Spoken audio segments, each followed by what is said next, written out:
Back to our channel. നമുക്ക് ഇന്ന് first കുറച്ച് 2-3 സെഷൻസ് ഉണ്ട്. അപ്പോൾ ആദ്യം തന്നെ നമുക്കൊരു ചെറിയൊരു കുക്കിംഗ് ആവാം. ട്യൂട്ടോറിയൽ ഒന്നും അല്ല കേട്ടോ. ഈ പിള്ളേർ ഇത് മോസ്റ്റ് റിക്വസ്റ്റഡ് ആയിട്ടുള്ള ഒരു റെസിപ്പിയാണ് കുട്ടികളുടെ. കാരണം അതിൽ സ്പെഷ്യലി ഇവയ്ക്ക് ഭയങ്കര ഇഷ്ടമാണ് കേട്ടോ ഇത്. കാരണം ഈ ഒരു ചിക്കൻ റെസിപ്പിയുടെ ഒരു പ്രത്യേകത അതർ ദാൻ കാശ്മീരി ചില്ലി മാത്രമേ ചേർക്കത്തുള്ളൂ, വേറെ ഒന്നും ഇതിൽ ചേർക്കില്ല. അതായത് മസാലയുടെ സെഷനിൽ. അപ്പം ഞാനത് പറഞ്ഞുതരാം എന്താണെന്ന്. നമ്മൾ കുറച്ച് ചിക്കൻ എടുത്തിട്ടുണ്ട്, ഇച്ചിരി ചിക്കൻ. അതാണ്ടേ ചിക്കൻ ലെഗൊക്കെ ഉണ്ട് കേട്ടോ. പിന്നെ നമുക്ക് എൻ്റെ മനസ്സന്തോഷത്തിന് ഒരു ക്യൂബ് ചേർക്കും, മാജിക് ക്യൂബ്സ് ചേർക്കും. പിന്നെ നമ്മളുടെ കാഷ്യൂ നട്ട്സ്, നമ്മളുടെ കുതിർത്തിട്ട കാഷ്യൂ നമ്മൾ മിക്സിയിൽ അടിച്ചെടുത്തത്. ഓക്കെ. പിന്നെ വന്നിട്ട് നമ്മളുടെ ഒരു തക്കാളി മിക്സിയിൽ അടിച്ചത്. അതെ. പിന്നെ നമ്മളുടെ സവാളയുണ്ട്, വെളുത്തുള്ളിയുണ്ട്. പിന്നെ അതേപോലെ തന്നെ പച്ചമുളക് വേണ്ടതായിരുന്നു, പക്ഷെ ഞാൻ പറഞ്ഞില്ലേ, പച്ചമുളക് വാങ്ങാൻ ഞാൻ മറന്നുപോയി. അപ്പോൾ സവാളയും വെളുത്തുള്ളിയും മാത്രമേ ഞാൻ അടിച്ചിട്ടുള്ളൂ. ശരിക്കും ഇതിൽ പറയുവാണെങ്കിൽ സവാള, വെളുത്തുള്ളി, പച്ചമുളക്, ഇഞ്ചി കൂടി ഇട്ടിട്ടുണ്ടെങ്കിൽ ആ ഒരു ടേസ്റ്റ് വരും. പക്ഷെ ഇവർക്ക് ആ മസാലയുടെ അത്രയും കാര്യമില്ലാത്തതുകൊണ്ട് കുഴപ്പമില്ല. പിന്നെ കുറച്ച് ചൂടുവെള്ളം ഞാൻ മാറ്റി വെച്ചിട്ടുണ്ട് നമുക്ക് ചിക്കൻ വേവാൻ വേണ്ടി ഒഴിക്കാൻ വേണ്ടിയിട്ട്. അപ്പം അത്രേ ഉള്ളൂ. അത് രസമാട്ടോ ഈ കറി. എനിക്കറിയില്ല, ഞാൻ പണ്ട് കഴിച്ചിട്ടുണ്ട്. ഇവയ്ക്ക് ഇഷ്ടമല്ലേ ഭയങ്കരമായിട്ട്? ശരിക്കും മറ്റേ ഇതിനൊക്കെ ഒരു ഭയങ്കര ടേസ്റ്റാണ് ചപ്പാത്തി, പൊറോട്ട. പക്ഷെ ഇന്ന് ചപ്പാത്തിയും പൊറോട്ട അങ്ങനത്തെ ഐറ്റമൊന്നുമില്ല, ചോറുള്ളൂ. അപ്പോൾ ചോറിൻ്റെ കൂടെ കഴിക്കാൻ തരും. നാളെ നമുക്ക് ഇവർക്ക് ദോശയുടെ കൂടെ കൊടുക്കാം രാവിലെ. അപ്പം നമുക്ക് കുക്കിങ്ങിലേക്ക് നമുക്ക് പോകാം. ഞാൻ വോയിസ് ഓവർ കൊടുക്കാം, അല്ലെങ്കിൽ നിങ്ങൾക്ക് ബോറടിക്കും. അപ്പം നമുക്ക് പ്രിപ്പറേഷനിലേക്ക് പോയാലോ. നമ്മുടെ സൺഫ്ലവർ ഓയിൽ ഒഴിച്ചു. സൺഫ്ലവർ ഓയിലിലേക്ക് നമ്മൾ എന്താ ചെയ്യുന്നത്, അടിച്ചു വെച്ചിരിക്കുന്ന നമ്മളുടെ സവാള മാത്രമേ നമ്മളതിൽ മിക്സ് ചെയ്തിട്ടുള്ളൂ. അതേപോലെ തന്നെ വെള്ളുള്ളിയും മിക്സ് ചെയ്തിട്ടുണ്ട്. ശരിക്കും ഇഞ്ചിയും പച്ചമുളകും കൂടി വരുമ്പോൾ നല്ല ടേസ്റ്റ് ആയിരിക്കും കേട്ടോ. പക്ഷേ ഇവിടെ ഞാൻ പച്ചമുളക് വാങ്ങാൻ മറന്നു പോയതാണ് കേട്ടോ. ശരിക്കും പച്ചക്കറി കടയിൽ നിന്ന് ഞാൻ പോയത് മെയിനായിട്ട് പച്ചമുളക് വാങ്ങാനാണ്. അവിടെ ചെന്നപ്പം കൊച്ചു പൂരപ്പറമ്പിൽ ചെന്ന പോലെ എന്തൊക്കെയോ ഞാൻ വാങ്ങിച്ചിട്ട് പോന്നു. ഉള്ളിപ്പൂ കിട്ടിയായിരുന്നു. അപ്പോൾ ഉള്ളിയുടെ പൂ കിട്ടിയപ്പോൾ എനിക്ക് ഭയങ്കര ഇഷ്ടമുള്ളൊരു സംഭവമാണ് ഉള്ളിപ്പൂവും. അതേപോലെ തന്നെ മുട്ട ഒന്ന് ഇങ്ങനെ പറഞ്ഞതുപോലെ ചിക്കിയിട്ട് അതിലിട്ടിട്ട് അത് ഒരു പ്രത്യേക ഒരു മെഴുക്കുവരട്ടി ഉണ്ടാക്കില്ലേ. അപ്പോൾ ഉള്ളിപ്പൂ കിട്ടിയപ്പോൾ അത് വാങ്ങിച്ചിട്ട് പോന്നു. പിന്നെ അച്ചിങ്ങ വാങ്ങിച്ചു, പിന്നെ ചെറുനാരങ്ങ വാങ്ങിച്ചു. പക്ഷേ മെയിൻ സംഭവം പച്ചമുളക് വാങ്ങാനും മറന്നുപോയി. ഇതൊക്കെ ഒരുപാട് പേർക്ക് പറ്റുന്ന അമളികളായിരിക്കുമല്ലോ. പിന്നെ ഷുഗർ ഫ്രീ വാങ്ങിച്ചില്ല. എന്ത് പറയാനാണെന്ന്, ചായ കുടിക്കാനുള്ള ആ മൂടും പോയി. അങ്ങനെ പിന്നെ അതൊക്കെ പോട്ടെ. അതിനുശേഷം നമ്മുടെ സവാള ആഡ് ചെയ്തു. സ്മാഷ് ചെയ്ത് വെച്ചിരുന്ന സവാള ആഡ് ചെയ്ത് കഴിഞ്ഞിട്ട് നമ്മളുടെ മറ്റേ മാഗി ക്യൂബ് ആഡ് ചെയ്യുന്നുണ്ട് കേട്ടോ. അത് 2 എണ്ണം ഞാൻ ആഡ് ചെയ്യുന്നുണ്ട്. അത് ആഡ് ചെയ്യുമ്പോൾ തന്നെ ആ ഒരു ടേസ്റ്റ് നമുക്ക് വരും. പക്ഷേ എന്നിരുന്നാലും ഞാൻ ഇച്ചിരി കൂടെ നമ്മുടെ ഉപ്പിടും. ബിക്കോസ് അതിൽ നമുക്ക് പറയാൻ പറ്റത്തില്ല, ചിക്കനിൽ എത്ര വന്നാലും ഉപ്പില്ല എന്നുണ്ടെങ്കിൽ ആർക്കാണെങ്കിലും, എത്ര ഉപ്പ് ഇഷ്ടപ്പെടാത്ത പ്രേമികളാണെന്നുണ്ടെങ്കിൽ വായിൽ വെക്കാൻ കൊള്ളില്ലാത്ത അവസ്ഥയായിപ്പോവും. അപ്പം ഞാൻ കുറച്ചും കൂടി ഉപ്പിട്ട് കൊടുക്കും. അപ്പം നമ്മളുടെ ഈ ഒരു ക്യൂബ് ആഡ് ചെയ്തു. പിന്നെ അതെല്ലാം കൂടി കുറച്ച് നേരം അവനങ്ങ് കിടന്നങ്ങോട്ട് ചൂടായി എല്ലാവരും കൂടി അങ്ങോട്ട് നല്ല രീതിയിൽ അങ്ങോട്ട് സ്നേഹിക്കട്ടെ. അപ്പോൾ അത്ര നേരത്തേക്ക് നമുക്ക് വെച്ച് കൊടുക്കാം. അവയെ കണ്ടില്ല, അപ്പോൾ കളറൊക്കെ അവരുടെ മാറി വന്നു കേട്ടോ. അതിനുശേഷമാണ് നമ്മളുടെ മെയിൻ താരം ഓൺലി കാശ്മീരി ചില്ലി.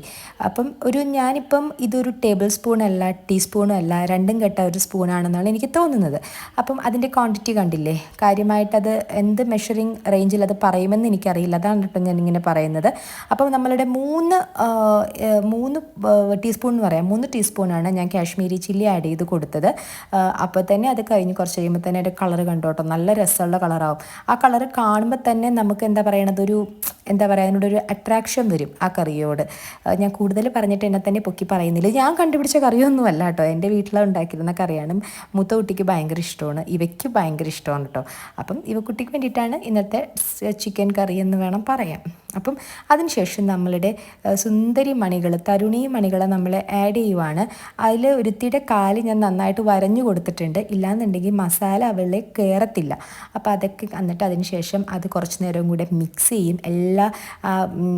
നമ്മുടെ മിക്സായിട്ട്, നമ്മളുടെ മസാല മിക്സായിട്ട് ആ ഗ്രേവി ആയിട്ട് നന്നായിട്ട് മിക്സ് ചെയ്യും. എന്നിട്ട് നമ്മൾ അത് ഉപ്പിടണം കേട്ടോ. ഉപ്പ് ആവശ്യത്തിന് ഇട്ടാൽ മതി. ഞാൻ അത് കുറച്ച് ഇട്ടിട്ടുള്ളൂ, നിങ്ങളുടെ ആവശ്യത്തിന് ഉണ്ടാക്കുവാണെങ്കിൽ ഇടുക. അതിനുശേഷം നന്നായിട്ട് മിക്സ് ചെയ്തിട്ട് നമ്മൾ മിക്സ് ചെയ്ത് കഴിയുമ്പോൾ തന്നെ നിങ്ങൾക്ക് കാണാൻ പറ്റും ഗ്രേവി ഒട്ടില്ലാത്ത പോലത്തെ ഒരു ഫീൽ വരും. അതാണ്ട് ഇപ്പം കാണാവേ, കണ്ടില്ലേ, എല്ലാവരെയും കൂടി മിക്സ് ചെയ്തപ്പം ആ മിക്സിങ് മൊത്തം കഴിഞ്ഞപ്പോഴേക്കും ഗ്രേവി നമ്മുടെ പാത്രത്തിൽ കാണുന്നതേ ഇല്ല. അപ്പോൾ അതുകൊണ്ടിട്ട് there is a chance for പറ്റിപ്പിടിക്കൽ അല്ലേ. അപ്പോൾ നമ്മുടെ അടുക്കി പിടിക്കാനൊരു ചാൻസ് ഉണ്ട്. അപ്പോൾ നമ്മൾ എന്നാ ചെയ്യേണ്ടത്, ആവശ്യത്തിന് ഉപ്പല്ല കുറച്ചും കൂടി ചൂടുവെള്ളം ഇതിലേക്ക് ഒഴിച്ചു കൊടുക്കുക. ഞാൻ ആദ്യം ഇൻഗ്രീഡിയൻസിൽ കാണിച്ചിട്ടുണ്ട്. ഒരിക്കലും പച്ചവെള്ളം എടുത്ത് ഒഴിക്കരുത് കേട്ടോ കറിയിൽ. പച്ചവെള്ളം ഒഴിച്ചാൽ എന്താണെന്നൊക്കെ ഞാൻ പലപ്പോഴും ചിന്തിച്ചിട്ടുണ്ട്. പക്ഷേ അതിൻ്റേതായ എന്തൊക്കെയൊക്കെ ഉണ്ടെന്നേ. നമ്മൾ പച്ചവെള്ളം ഒഴിച്ച് വൃത്തരം ചിക്കൻ കളയാൻ നിൽക്കണ്ട. അപ്പോൾ അതേ അത്യാവശ്യം ചൂടാക്കിയ ഒരു ലൂക്ക് വാം വാട്ടർ നമ്മൾ ഇതിലേക്ക് ഒഴിച്ചു കൊടുക്കുക. അപ്പോൾ കുറച്ച് ഒഴിച്ചാൽ മതി, ഓൾറെഡി ചിക്കനിൽ നിന്ന് വെള്ളം വരുമല്ലോ. അപ്പോൾ കുറച്ച് എന്നിട്ട് നമ്മളവനെ അടച്ച് അങ്ങോട്ട് വെക്കുക. അവനെ അങ്ങോട്ട് കിടന്ന് അങ്ങോട്ട് വെന്തോളും. അപ്പോൾ അതിനിടയിൽ എനിക്കൊരു കൊറിയറിൻ്റെ സംഭവം വന്നായിരുന്നു. ഈശ്വരാ, എൻ്റെ ഫേസ് ഇരിക്കുന്നുണ്ട്. കുറേ നാടകം കഴിഞ്ഞ് ഇപ്പോൾ രംഗത്തിറങ്ങി വന്നതുപോലെ. ക്യാമറ വേറെയാണ് യൂസ് ചെയ്യുന്നത്, ക്യാമറ അല്ല ഫോൺ വേറെയാണ് യൂസ് ചെയ്യുന്നത് കേട്ടോ. എൻ്റെ ഫോണിൽ എന്തൊക്കെയോ മെമ്മറി ഇഷ്യൂസും കാര്യങ്ങളൊക്കെ വരുന്നുണ്ട്. അപ്പോൾ അതുകൊണ്ടിട്ട് ഞാനിപ്പോൾ തൽക്കാലത്തേക്ക് വേറൊരു ഫോണിലാണ് വീഡിയോ എടുക്കുന്നത്. അതിൻ്റെ കോലമാണ് ഈ കാണുന്നത്. എല്ലാം നമുക്ക് പതുക്കെ ശരിയാക്കാം. എല്ലാവരും ഒന്ന് ക്ഷമിക്കണേ. പിന്നെ അതിന് ശേഷം നമ്മളുടെ ഇതിലേക്ക് നമ്മളുടെ കീ ഇൻഗ്രീഡിയൻ്റ് ആണ് നമ്മളുടെ കാഷ്യൂ. അതായത് നമ്മളുടെ മിക്സിയിൽ അടിച്ച് വെച്ചിട്ടുള്ള കാഷ്യൂ. ആ കാഷ്യൂ അങ്ങോട്ട് ഇട്ട് കൊടുത്തിട്ടില്ല, അവനെ അങ്ങോട്ട് മിക്സ് ചെയ്യുക നന്നായിട്ട്. എന്നിട്ട് അവനെ മിക്സ് ചെയ്തിട്ട് വീണ്ടും നമ്മളൊരു എത്ര മിനിറ്റ് വെക്കുക, ഒരു 15 മിനിറ്റ്സ് വെക്കുക. പിന്നെ ചിക്കൻ ഇപ്പോൾ മറ്റേ ബ്രോയിലർ ആയതുകൊണ്ട് അധികം നേരമൊന്നും വേണ്ടി വരത്തില്ലല്ലോ, എന്നാലും ഒരു 15 മിനിറ്റ്സ് അങ്ങോട്ട് വേവിച്ചേക്കുക. അതിനുശേഷം നമ്മുടെ സൂപ്പർ ചിക്കൻ കറി റെഡിയാകും. പിള്ളേർക്ക് ഇത് ഭയങ്കര ഇഷ്ടമാണ് കേട്ടോ. അവർക്ക് ഇഷ്ടം ഈ പറഞ്ഞതുപോലെ ചോറിനും ഇഷ്ടമാണ്, ദോശയ്ക്കും ഇഷ്ടമാണ്. അപ്പോൾ ദോശയുണ്ടല്ലോ മെയിനായിട്ട്, അതുകൊണ്ടിട്ടാണ് ഞാൻ ഉണ്ടാക്കിയത്. അപ്പോൾ നാളെ നമുക്ക് രാവിലെ ദോശയ്ക്ക് കറി കൊടുക്കാമെന്നൊക്കെ ഞാൻ വിചാരിക്കുന്നുണ്ട്. അങ്ങനെയൊക്കെ കരുതി. അപ്പോൾ നമ്മളുടെ ചിക്കൻ കറി എത്തിയിരിക്കുന്നു. അടിപൊളി ടേസ്റ്റാണ് കേട്ടോ. ഞാനിത് പണ്ടൊക്കെ ചിക്കൻ കഴിച്ചിരുന്നപ്പോൾ എനിക്ക് ഇഷ്ടമായിരുന്നു. ഞാൻ പൊറോട്ടയുടെ കൂടെ ഇത് കഴിക്കുമായിരുന്നു. പൊറോട്ട വാങ്ങിച്ചിട്ട് വരും, എന്നിട്ട് ഇത് വെച്ചിട്ട് കഴിക്കും. നല്ല ടേസ്റ്റാണ് കേട്ടോ. താല്പര്യമുള്ളവരൊന്ന് ട്രൈ ചെയ്യുക. കാശ്മീരി ചില്ലി മാത്രം ഇട്ടാൽ മതി, അത് മാത്രമേ ഉള്ളൂ. പിന്നെ എല്ലാം മിക്സിയിൽ അടിച്ചെടുക്കുക, അതാണ് അതിൻ്റെ ഒരു ടേസ്റ്റ്. പിന്നെ നമ്മളുടെ എന്താണ് നമുക്ക് വന്ന കൊറിയർ, സത്യം പറയട്ടെ, ഞാൻ വളരെ ഭയന്ന് വിറങ്ങലിച്ചാണ് ഞാൻ ഈ കൊറിയർ റിസീവ് ചെയ്തത്. കാരണം ഞാൻ പറഞ്ഞില്ലേ, എനിക്ക് ആ അന്നത്തെ കഴിഞ്ഞ ദിവസം കിട്ടിയ ഒരു അബദ്ധം, അതായത് ഇത്രയും എമൗണ്ട് ആയിട്ടുള്ള ഒരു അബദ്ധം എനിക്ക് ഭയങ്കര പേടിയായിരുന്നു. പക്ഷേ ഇതെന്താണെന്നറിയോ, ഇത് ഞാൻ ഓർഡർ ചെയ്തിട്ട് 2 ആഴ്ചയിലധികമായത്. അപ്പം അതുകൊണ്ടിട്ട് പക്ഷെ ഞാൻ ഈ അബദ്ധം പറ്റിയതിന് ശേഷം ഞാൻ ഒരു കൊറിയർ പോലും ഞാൻ പുതിയതായിട്ട് ഓർഡർ ചെയ്തിട്ടില്ല. ഒരു ഓൺലൈൻ ഷോപ്പിംഗ് പോലും ഞാൻ ചെയ്തിട്ടില്ല. ഇതത് മുന്നേ ഓർഡർ ചെയ്തതായിരുന്നു. അപ്പോൾ ഹസ്ബൻഡ് പറഞ്ഞു ഇതൊരിക്കലും മോശമാവാൻ വഴിയില്ല, ബ്രാൻഡാണ്, എന്താ പറയുക, പെക്കറിൻ്റെ ബ്രാൻഡാണ് കേട്ടോ. പെക്കർ ആൻഡ് ഡൈക്ക് എന്ന് പറഞ്ഞിട്ടുള്ള ഒരു ബ്രാൻഡാണ്. സംഭവം സൂപ്പറാണ് കേട്ടോ. എൻ്റെ ഹസ്ബൻഡാണ് എന്നെ ഫുൾ സപ്പോർട്ട് തന്ന് വഷളാക്കി, ധൈര്യമായിട്ട് നീ എടുത്തോ, നമ്മൾ എന്താ പറയുന്നത് തോറ്റു കൊടുക്കരുതെന്നൊക്കെ പറഞ്ഞിട്ട് ഭയങ്കര പ്രോത്സാഹനമായിരുന്നു. ഈ പ്രോത്സാഹിച്ച് ഞാൻ വളരെ വഷളായി എന്നാണ് എൻ്റെ വീട്ടുകാർ പണ്ട് പറഞ്ഞുകൊണ്ടിരുന്നത്. ഇത്ര പ്രോത്സാഹനത്തിൻ്റെ ആവശ്യമില്ല എന്ന് ഞാനും. പക്ഷേ പ്രശ്നം എന്താണെന്നറിയോ, പുള്ളിക്കാരൻ ചെറിയ മീൻ ഇടുന്നത് വലിയൊരു മീനെ പിടിക്കാനായിരിക്കും എന്നെനിക്ക് നന്നായിട്ടറിയാം. അതുകൊണ്ട് ഇപ്പം ഞാൻ പണ്ടത്തെ പോലെ പ്രോത്സാഹനത്തിലധികം വീഴാറില്ല. കാര്യം എന്താണെന്ന് മനസ്സിലായി കാണുമെന്ന് വിചാരിക്കുന്നു. കാരണം എനിക്ക് ഈ കുഞ്ഞു സാധനങ്ങൾ വാങ്ങിച്ചു തന്നിട്ട് പുള്ളിക്കാരൻ അതിൽ എക്സ്പെൻസീവായി എന്തെങ്കിലും വാങ്ങാമല്ലോ എന്ന് കരുതിയിട്ടായിരിക്കാം, ദൈവത്തിനറിയാം. അപ്പം അങ്ങനെ ആവട്ടെ. അപ്പോൾ ഇതാണ് നമ്മുടെ സംഭവം കേട്ടോ.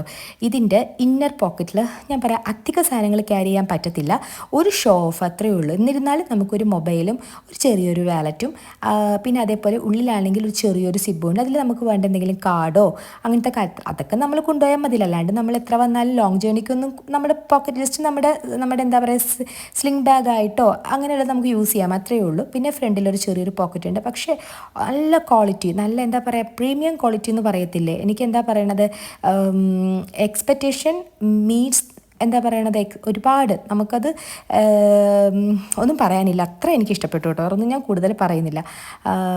പിന്നെ വന്നിട്ട് ഇതിൻ്റെ സ്ലിങ് ആയിരുന്നു ഈ സംഭവം. പിന്നെ വന്നിട്ട് ഈ സ്ലിങ് നമുക്ക് യൂസ് ചെയ്യാൻ പറ്റും. സ്ലിങ് വേണ്ടവർക്ക് സ്ലിങ് ഇടാം, ഇല്ലാന്നുണ്ടെങ്കിൽ നമുക്കതിൻ്റെ ആവശ്യമില്ല. പക്ഷേ എനിക്ക് സ്ലിങ് വേണം, ഞാനിങ്ങനെ ക്രോസ് ആയിട്ട് ഇടാറുണ്ട് ബാഗ്സ്, അപ്പം എനിക്ക് സ്ലിങ്ങിൻ്റെ ആവശ്യമുണ്ട്. പിന്നെ എനിക്കൊരു സങ്കടമേ ഇതിലുള്ളൂ, എനിക്കൊരു വാലറ്റുണ്ട്. ആ വാലറ്റിന് ഞാൻ പറയണത് ലക്കി വാലറ്റ് എന്നാണ് കേട്ടോ. ഞാൻ ആ വാലറ്റിലാണെന്നുണ്ടെങ്കിൽ ഉള്ള പ്രാർത്ഥനകളും അതേപോലെ തന്നെ എൻ്റെ അല്ലാത്ത കാർഡുകളെല്ലാം ഇട്ടിരുന്നു. എൻ്റെ കൂടെ കൂടിയിട്ട് കഷ്ടപ്പാടിലും ദുരിതത്തിലും എല്ലാം കൂടെ ഉണ്ടായിരുന്നു. പക്ഷെ ഒരിക്കലും എന്നെ പട്ടിണിയാക്കിയിട്ടില്ല ആ വാലറ്റ്. അതിടാൻ പറ്റത്തില്ല, ആ ഒരു സങ്കടം മാത്രമേ ഉള്ളൂ. അതുകൊണ്ട് അതുകൊണ്ട് നമുക്ക് നോക്കാം അല്ലേ, തൽക്കാലത്തേക്കൊന്ന് മാറ്റി പിടിച്ച് നോക്കാം എന്താവുമെന്ന്. പിന്നെ ദേ നമ്മുടെ സെറുവിന് ചോറ് കൊടുക്കുകയാണ്. അപ്പം ഞാനിന്ന് പതിവില്ലാണ്ട് നമ്മുടെ സിറ്റ് ഔട്ടിൽ നിന്നിട്ടാണ് നമ്മൾ ചോറ് കൊടുക്കുന്നത്. വേറൊന്നുമല്ല, അവളൊന്ന് വീണതും കാര്യങ്ങളൊക്കെ അല്ലേ, അപ്പോൾ അവിടെ മൈൻഡൊക്കെ ഒന്ന് റിഫ്രഷ് ചെയ്യാമെന്ന് കരുതി ഞാനൊന്ന് ഓടിക്കളിച്ചിട്ടൊക്കെ വരാമെന്ന് പറഞ്ഞു. അപ്പോൾ കൊച്ചിന് ഭയങ്കര സന്തോഷമായി.